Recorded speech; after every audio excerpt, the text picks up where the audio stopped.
Vandag se topstories, van wolkbevrugting tot boorgate, ons het 5 praktiese oplossings vir Suid-Afrika se waterkrisis gekry. Goeiemiddag, die eerste oplossing is seker die mees voor die hand liggende een, grondwater. AfriForum sê Suid-Afrika het grondwater, maar dis baie onderbenut. Die organisasie het juis ingespring in Paul Pietersburg in KwaZulu-Natal om 'n bestaande boorgat vir die verskaffing van drinkwater toe te rus. Daar is klomp munisipaliteite wat boorgate het, dit is net nie toegerus en wat ons byvoorbeeld gedoen het in Paul Pietersburg op die oomblik. Ons daar so 'n boorgat gaan toets wat daar is hom toegerus en ons sit vandag generators in en ons kan vir mense water gee.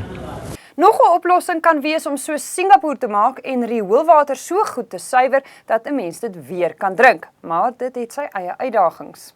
In Singapore, they take sewage water and they treat it to the highest standard, and it's safe. Singapore is a totally water-constrained country, and what they've done there is they've used the best available technology to purify sewage water to the highest possible standard.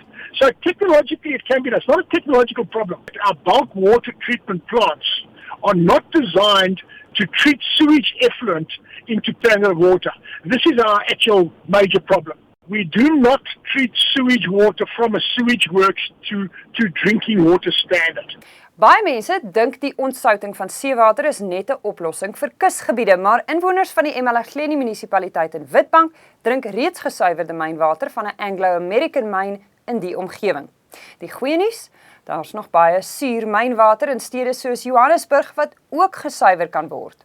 There's huge bodies of water in the mining voids that have been created over the past 150 odd years. And those are seen as a problem. But perhaps times like now, we can see it's actually not only a problem, but it's also a resource. Because sure, it's polluted, but one can treat it. That's what the eMalahleni plant does. It is actually a drought-proofing element. Because now we have 30 and coming on 60 megalitres a day of fresh water that can be used in that area. You know, we've got something like 150 megalitres of water in the Johannesburg area that needs to be treated.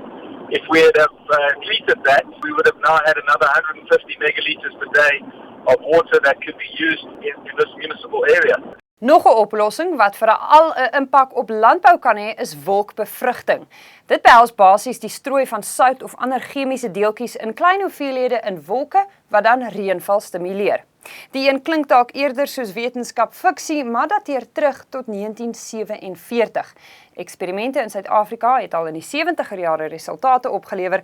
Dit maak egter godsdienstige groepe ongemaklik. Daar's vrae oor die impak op omliggende gebiede se reënval en die Departement van Waterwese skenk deesdae min aandag aan navorsing. Natuurlik vereis dit ook in die eerste plek belowende reënwolke wat op die oomblik skaars is. So dalk uit die privatisering van waterinfrastruktuur en navorsing die mees praktiese sleutel. Suid-Afrika het die tegniese kennis en vaardighede, maar hoe kan dit beter aangewend word? You must remember that COSATU, etc., does not like the privatization of any of these state-run enterprises. You've got to get policy changes. You've got to sit down with government, and you've got to convince COSATU that maybe it's not a bad idea to have some private sector involvement here.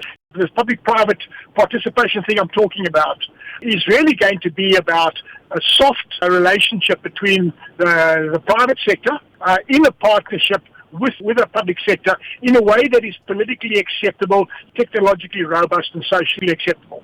So, watter oplossing is jou gunsteling? Tweet ons met die hitsmerk topstories by Netwerk 24 of e-pos nuus by netwerk24.com.